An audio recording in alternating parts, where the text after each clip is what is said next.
The Monk and the Broken Cup.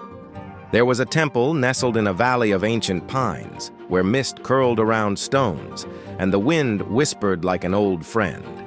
The monks rose with the sun, their days simple, their hearts clear. Among them was Renji, a quiet novice with steady hands and eyes that searched for meaning in stillness. He had not yet shed the weight of memory. He kept a porcelain cup by his bedside, delicate and thin, with a crane painted in flight.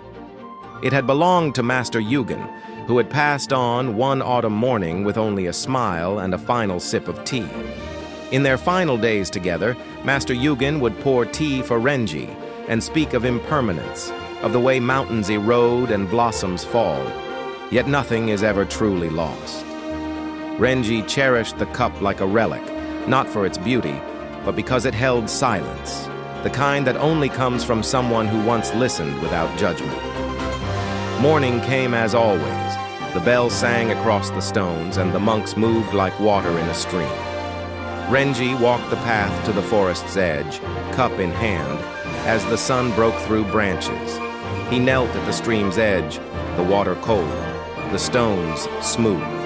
He washed the cup with a cloth worn thin, as he had done 100 mornings before. But that morning, something changed. His fingers, numbed by the water, failed him for just a moment.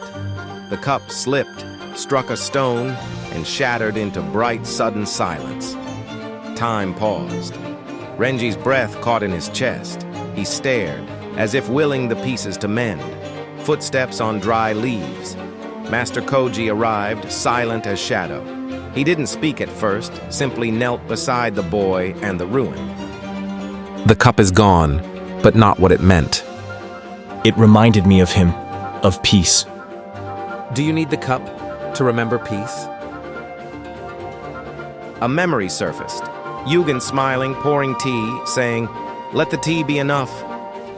Attachment is heavy, like wet robes is robes.